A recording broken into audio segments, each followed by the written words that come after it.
Kaixo, Buktegiko tribukideok, ni Lander Garro naiz, idazlea, eta gaurkoan nerekin hemen Tere Irastortza daukat, Beasaingo idazle oparoa, poeta oparoa esango dugu.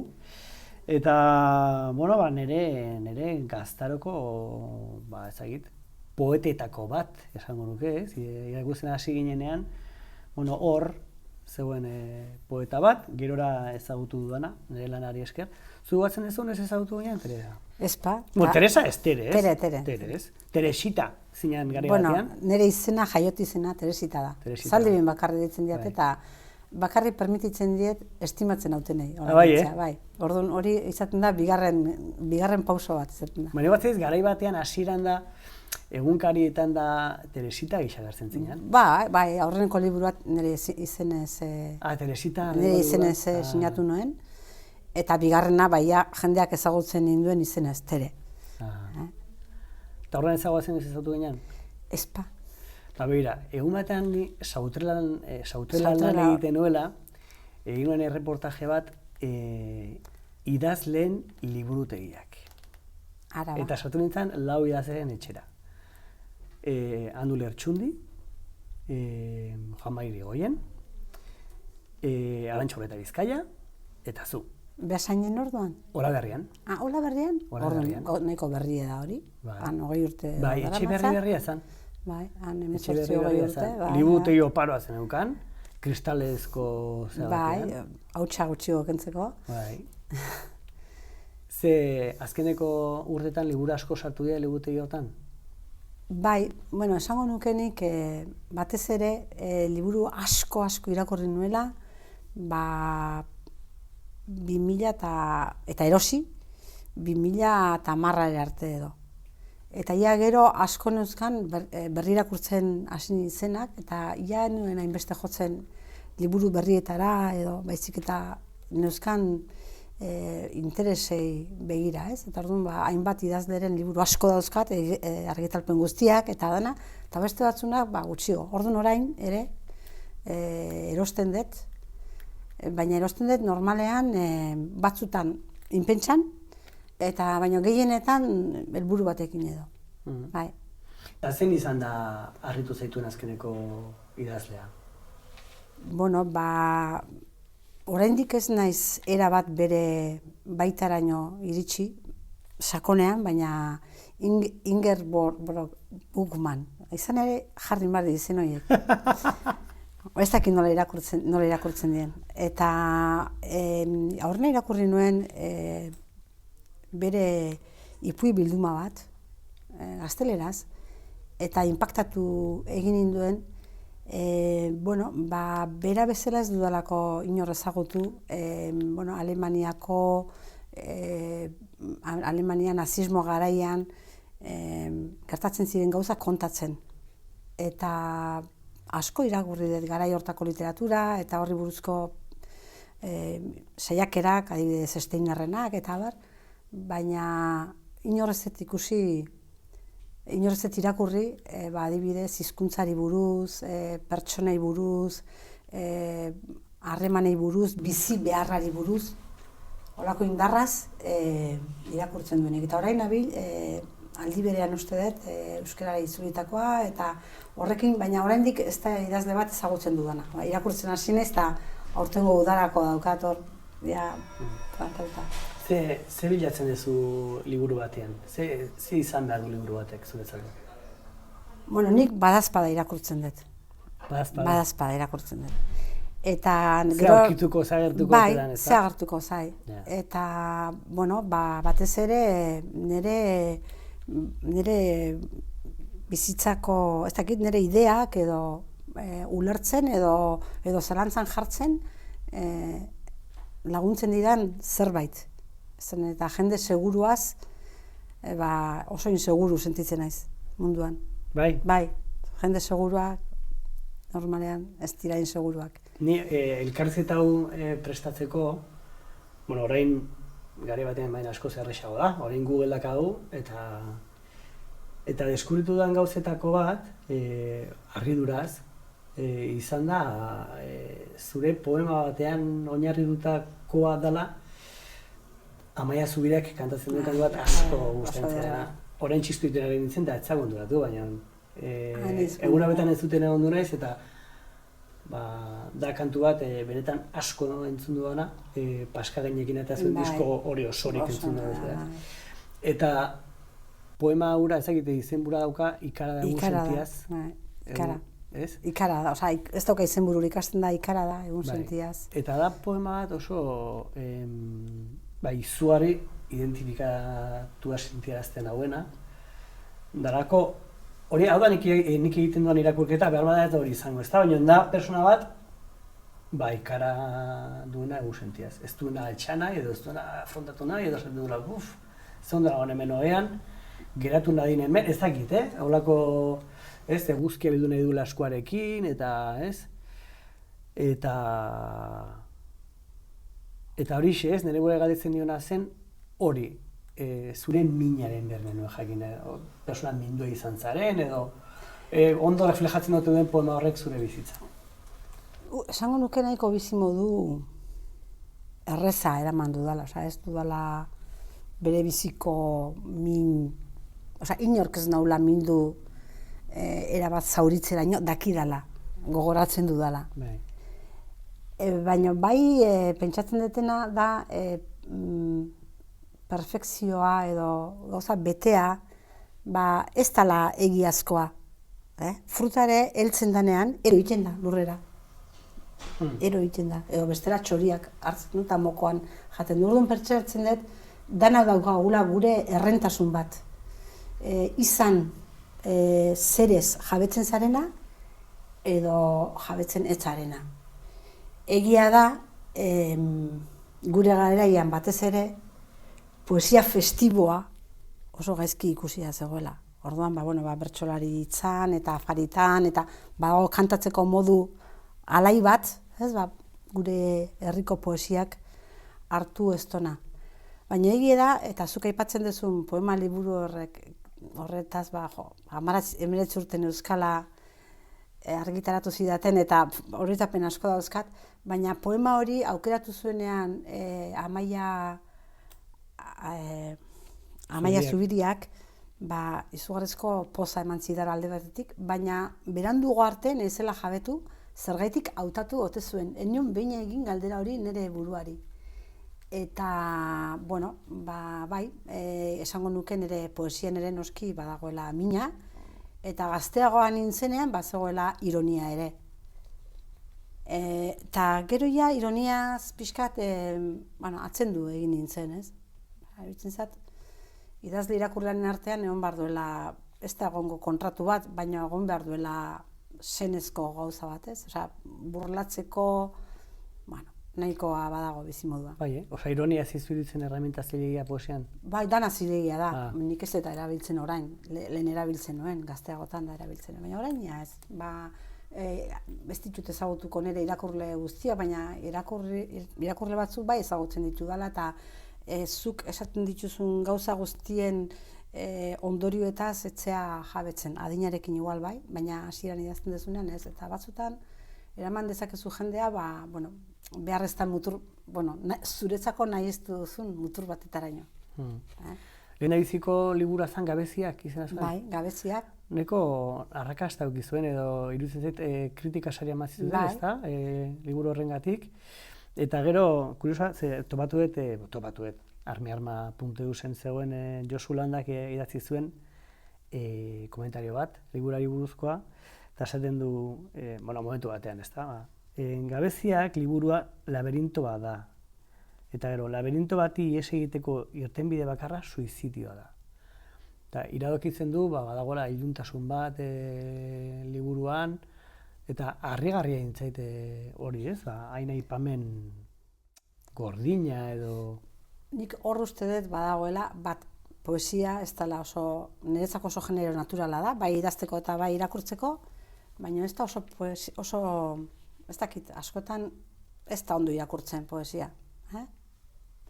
Bigarrenik idatzi nuenean, Teresita izena zeraman, Kuribijek baita ere aipatu zituen. Harrek suizidioa hitz egiten zuen, Kuribijek aipatzen zuen zirela ez dakit zer onirikos, las masturbaciones oníricas de una jovencita pueblerina. Ui. Eta orduan, badaukat iripena... Barkatu, boztasun bat, Krudikek euskaraz ezekin? Bai, jakingo zuen. Bintza bazekin sari eman zidatela, eta Zaldibikoan itzela, eta Teresita izena nola. Zaldikoa behasengoa? Ni Zaldibikoan ez izatez. Akezpenean behasengoa zen, Baina, bueno, ez du importa. Barkatu, Zaldibiarra da.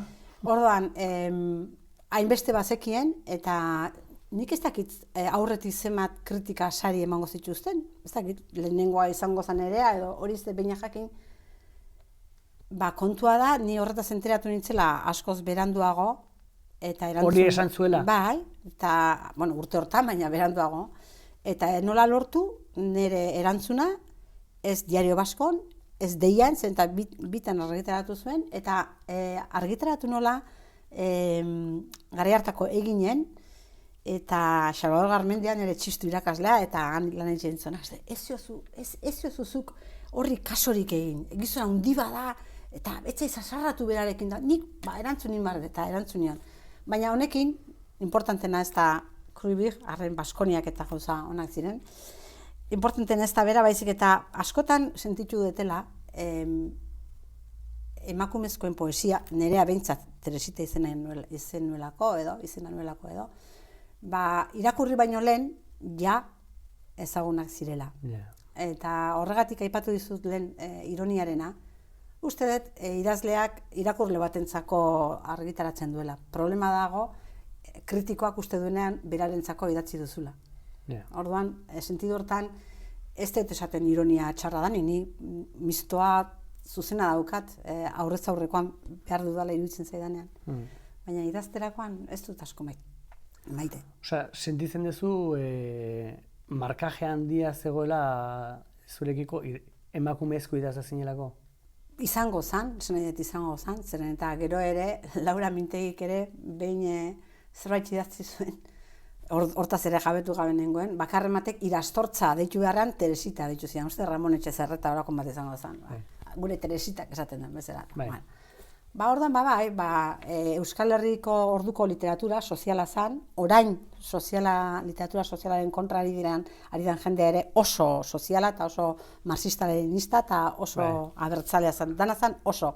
Eta ni, hemeretzi urtekin argitaratu nuen liburuak, ez duken olako pretensiorik, ez da suizida batena ere, baina zerbaitek, ez dakit, harritu egingo zuen jendea, hau da, etzan noizkoa izango. Eta, bueno... Seguruen gaina abertzalea izanik, porque zuan Zaldibin, Euskalduna eta zure etxean da abertzaletasuna gongo zan, ez da? Gure etxea ez da izan abertzalea. Ez, Ni banaiz, da gu bagea abertzalea gero, baina ez da abertzalea izan. Ez da izan. Izan da, familia euskaltzalea, hori bai. Eta ez da izan abertzalea, baina ez da izan abertzaletasunaren kontrakoa. Izan da, nik uste, nire zoionerako familia bat, jendea, bueno, inguruko azalako maitxe zuena, beste gabe. Bueno, orduan, zuk atatzen duzu liburu hori, bat izute kritika saria, ez da? Bestalde batetik, badukazu sentimendu hori, neska zarelako... Orduan ez hainbeste, hori gero ikusten da. Orduan pentsatzezu, hau gizon zarra honek ze uste, edo beste honek, suizidio, hau zertan nahi da, hau nek ze irakurri do nire liburuari buruz, holako gauza pentsatzen dituzu. Gero adinekin, hastentzea gauzak, beste gauza batzuk ikusten da. Nik, ez nahi dut, ez dauket iruipena emakumezko nitzelako inork netaz aurreiritzirik izango zuenik. Eneukenik aurreikuspen hori izan. Gero esperientziak ekarri du. Ze asmo zenukan, ze 1980 batean, nik 75 naiz, ja banuzkan 6 urte, baina iruditzen zait, pixkat, garaietan zaila esan dute, nondikan datorkio Zaldibiko neskagati poesia idazteko bultzada edo? Zu bazenuzkan erreferentea? Bueno, gu herri txiki batekoa ginen, herri txiki hortan gaina, gero nire etxean izan zinean liburu oparoa ikusiko zen du, baina nire liburu gehien hazien, batxarriko nire lehenguzu batek zeuzkan Reardillest eta holako liburutxo batzuk. Eta gero, Zaldibira etortzen zen diputaziotik bibliobus izeneko bat. Eta nik irakurtzen nuen kontroli gabe. Batean, akordatzen naiz, enekin zein zen Fraga Iribarneren liburu bat irakurri nola, beste baten Rafael Alberti, bestean marxismoa. Zegoena, apalaietan zegoen guztia irakurtzen hon, eta ez dakit, txistu ikasten da hasi ginen, eta jabetu nintzen, zegoela kultura bat ezagutzen enunaz. Zala gure aman da, gure aitxona monan da, gure aitxen da kultura, euskal kultura, ez? Zer da, nik txistu joala, eak, igual Batista Bazterretxeren bertsoa kantatzen zituzten, eta hor zerbait piztu zen nigan, nire hizkuntzarekiko ezakintasunaren kontzientzia, nik ordurako ia erderaz eta irakurtzen nuen, idazten nuen da hola, ez? 11-12 urtekin da hola. Eta hasi nintzen euskeraz idazten, eta ez dakit zergaitik eta nola, Aranburu Altunari eraman izkion liburuak. Eta horrek ikusiko zuen, o gaztean itzela, edo tajoik enuk, ez dakit ze ikusiko zuen, eta mantzizkidan liburu asko. Eta horietako bat izan zen Joseba Zulaikaren Adanen poema maigabea. Eta bi gauzek liluratu ninduten. Esan nun, bat, nik euskera maila hontan idaz dezaket. Esan nun, bueno. Eta bi, Josia Zormendiren epilogoak. Eta konturatu nintzen nire aurrean, euskal kultura aberaz bat zegoela. Nire aurre, ni baino asko zaurreago zinjon pentsamentu bat, eta arrezkio beti euskal literatura irakurtzen eta ikasten, eta euskal filologia ikasi nuen.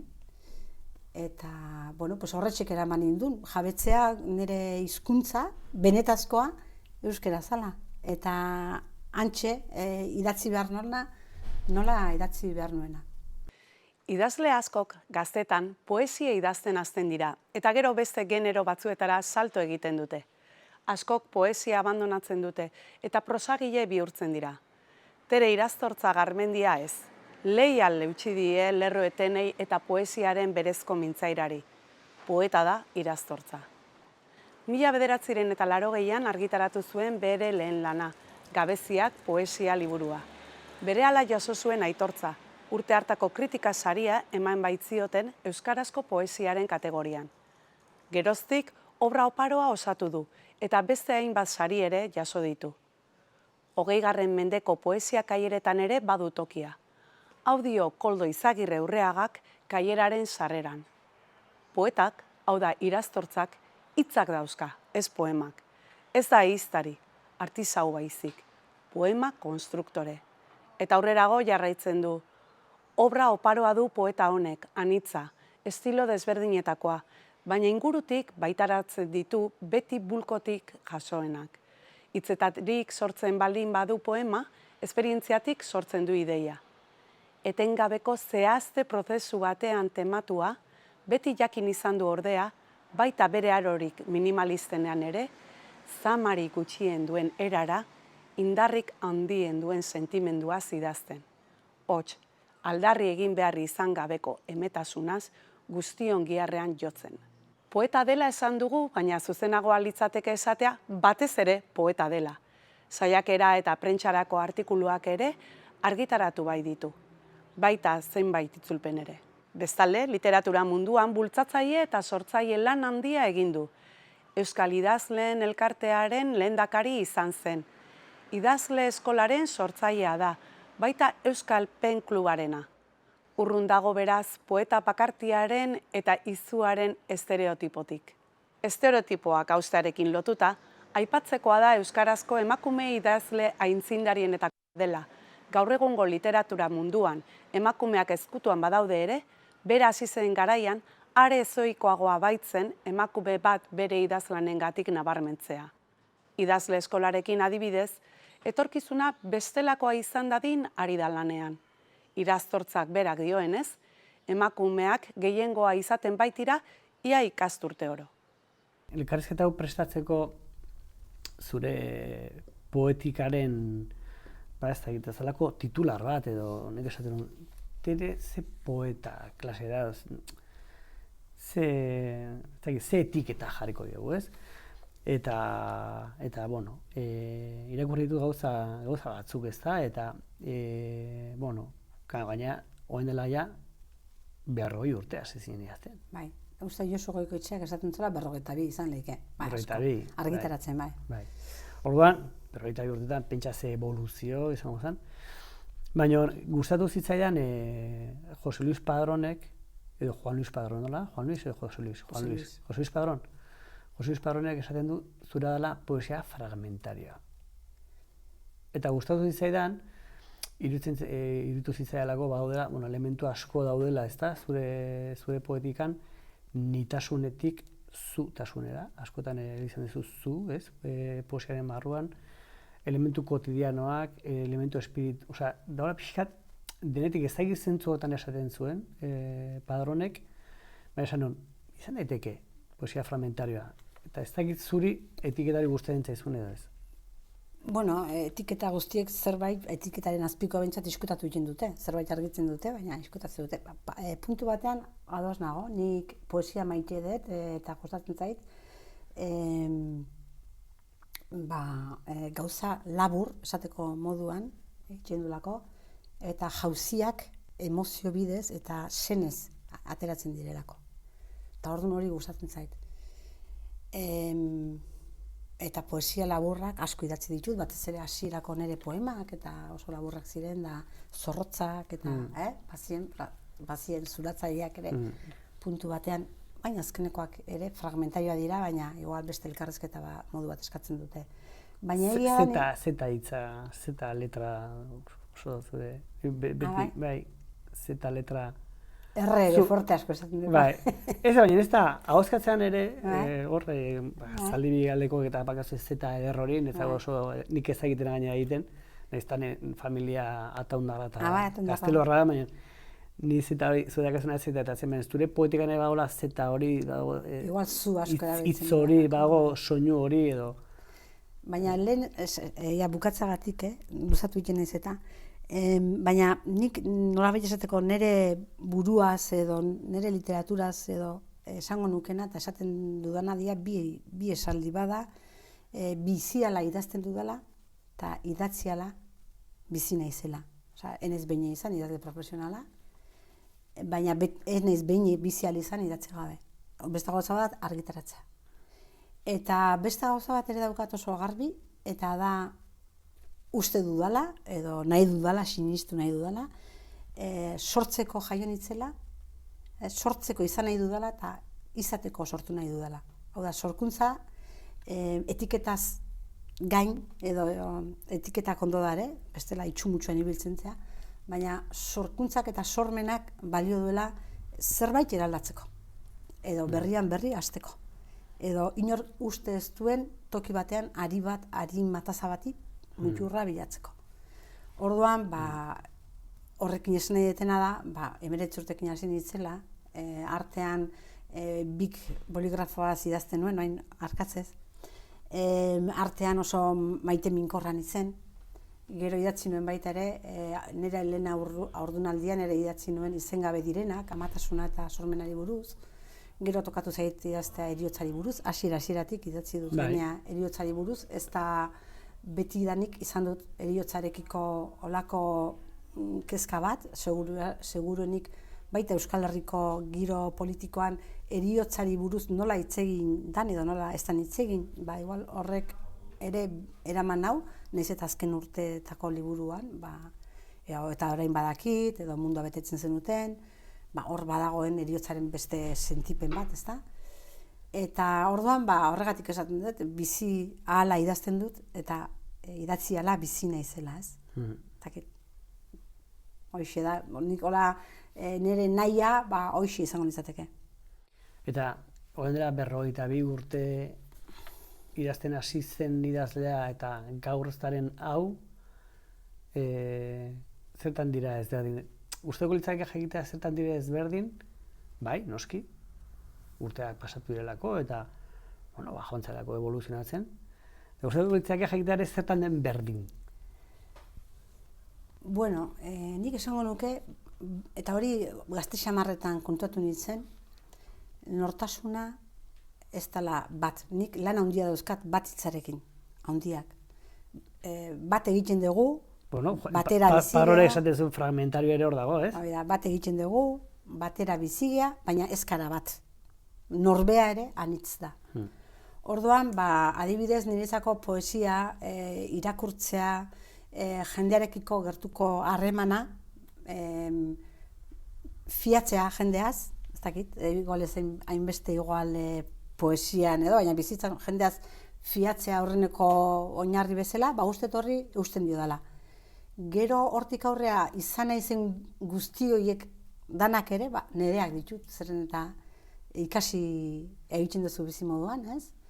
Deskuidatu ere deskuidatzen zea, ez da erresa onartzea, deskuidatzen zela ere. Eta ezberdina zertan naizen, seguru asko idazten dudanean, beti izan naiz gauzak gutxi argitaratzekoa. Baina orain idazten dudanean, zuzentzen dudanean, kendu beharrean ezarri egiten dut. Eta horrek izugarrizko lanak ematen dizkit. Osa, hasten naizenen zuzentzen, beti gehiago idazten dut, orduan horrek ematen dizkit lan handiak. Ez dakit hori ze gaitzo da, baina bai hori gertatu zait. Asko, bakarrizketa edo asko arteatzen zait. Eta zuzentzen lanen beste ari bat hartu eta atzea joten naiz. Ez dakit. Erantzun dizu da? Bai, noski. Hain izan pentsatzen, ni ere idazten izenez, hemen, deno gara idazdeak, ez? Eta nik uste ere hori gertatu izan zaidala, zuzentzen hasita, igual falta zaio hau edo. Beste zerbait, ezin bukau. 80. hamarkadan badago, alako aipatu duzu, ez da, premia sozial bat, ez? Gatazka politiko ikaragarria dago, frankismotik gatoz, kultura lozorrotik esnatu behar da, norbetek egin behar du, ez? Badagoelako deialdi bat, deiadar bat, ez? Sortu dezagun, ez? Norbetek sortu dezan zerbait, ez? Euskaraz, Euskal Herriaren alde, badago. Zuk sentitzen zenuen hori egin behar zenuela, eta bazinela zerbaiten parte, eta hori guztia, sentitzen zinen oso poeta libre? Beida, ni uste den naizela oso pertsona ekintzailea. Beti. Txikitan, txisto jotzen, no? Gero gendun txaran gendun gero zaldi bin, gero ez dakiz zer. Lan gabe eratu nintzenean, 2 urteko alaba genduken, da ikastola bat sortu gendu, beste guraso batzuekin, santziaten etorri, zaiz da, izan nahi duzu zuzendari eta pentsatu nuen, hau da, aukera bat, umea ikastola, eta hor segitzen dut, amona nahi zuan dio egin, baina ondi hor segitzen dut bentsat, orduan pentsatzen dut nahizela izan oso pertsona ekintzailea. Eta batez ere beti gustatzen zaidala nire inguruan, jende ezberdina egotea. Bat pentsauko den modu batea, bestea, ez diotin nire exigitzen izatez, errespetatzen banau, niri igual zait. Orduan ikuste dut, nik zerbaiten falta somatu balin badet Euskal Herrian, izan da etiketaje politikoa askotan soberan sentitu dudala. Zurekikoa? Ez, gizartean. Oroar? Gizartean. Orduan, zerbaitetan igual ezberdin sentitu balima naiz da, nik idatzi dudanean enaizela egon Euskal Herriko inolako ez abanguardia, ez atzeraguardia, ez ni baino askoz jende jaioa eta prestuagoa bazegoela idana pentsatzen, eta nik nerea egin dut. Eta gero gaineantzeko gauzak idatzi dudana egin indut, baina nire neurrian. Eta igual uste dut euskal kulturan eta euskal politikan arrokeria handia egondala, eta dagoela oraindik. Bai, ez arrotasuna, arrotasunarekin oso gustora sentitzen. Baina hola, hau, alakoa dek eta horrek ze esangoik, horren haitxe zean da. Eta lehen arrokeria nahitu dienak, igual dare beragon, eta lehen, ez dakit, baina ez zait gustatzen gizarte giro hori ez zait gustatzen. Ez dakit esplikatzen ezen. Bai, hori esan, no? Hoixe da, igual... Sektarismoaren... Bai, ni setatxue ba naiz, baina sektaria saiatzen naiz ez izaten. Nire buruarekin ba naiz setatxua. Gauza bat buruan jartzen bazat, seta hori badauket. Baina beste nun dagoen, gero engainatzen bali manau, izugarrezko min emango dit. Baina pentsatzen dut, beha da bilokarrago, zertan inbar ditu bi paper, bizimoduan, zelanak. Sentitzen duzu egin behar zenuena egin dezula, alegia, Teresitak bere buruarentzat pentsatuta zeukan hori, bilakatu zara hori egin dezu? Ez dakit, handi ez uste inoa iritsi naizenik, baina badukat esaldi bat asko gustatzen zaidana Karmele Igartua nire lagunarena, eta esaten zon, gaizki zegoenan ere, eharra da bizitza amestutakoaren aldean. Bai, egizan bai, eta uste dut ez dakigula zoriontasunaren kontzeptu hori bizitzen, ez? Eta zoriontsu agertzen bazea txatxala ematen dezula, ez? Eta orduan Euskalduna badukagula gure zoriontasuna, hola, alfonbrazpian gordetzeko, nik ezagutzen duten jende asko behintzat, danak ez dira Euskaldunak. Baina bai, uste dut, ene izela oraindik iritsi seguru asko iritsi behar dugun tokita, hau da, ez ezer izatera. Eta bitarte hortan, bizitzak dakarrenari kaso egin. Eta gero, albalin badezu, pentsatzen dut nire gurasoa jarri zidatela izena, eta bestela beste izena jarriko zidaten, da etzan nobe izango, eta ez dut aldatu. Abizenaren izkiak eta altu ditu, ez dut aldatu. Bana izteresita eta bana iztere ere, eta ez dauketa mesa hundiri, baina nekerik ere ez, esan dut, oan dio, esan dut, 70 bat, uste dut, eta ez dakit inora iritsi nahi zen, baina egin ditudan gauzak, egin ditut, konbentzituta eta plazerra handiz, eta neke handiz ere bai, askotan, baina gustua, sentidu hortan. Gero, zure eginkizun ezagun, esango nuke, neko idazle honetan oso ezaguna dana, Bergarako idazle eskola, nire ere gomiatu ninduzun, irakasle jardun unan. Bai, bi aldiz edo, bai. Plazer handiz, eta gaitu neko nizuke, galdera neko paradogikoa da, baina, ea idazten irakastik bada hon. Bizikeltan, normalean ere erakutsi itzen dizute. Karneta ateratzeko ere bai, mediku izateko ere bai, bertso eskolak ere badaude, konservatorioak ere badaude. Erantzun hau bain dela 30 urte edo esan hona horreneko, baina kurioso egiten zait, eta zergaitik ez da idazten ikasiko. Nazio batzuetan editorek egin dute lan bat idazlei laguntzekoa. Gure artean, badirudi bakarren batek edo egin duela, baina ez da izan oso ohikoa, ez? Eta filologoak ere, filologia ikasten dugu, eta nik uste dut idazten norbeak asko ikasi barra dauka, zu naiz eta jarri bizikelta estatiko batean ez da bine ziklista izango. Norbere aregina hor dago. Baina hori, esan dute batek baino gehiago, baina idazle eskolak urte asko daramatza. Esango nuke, estadu mailan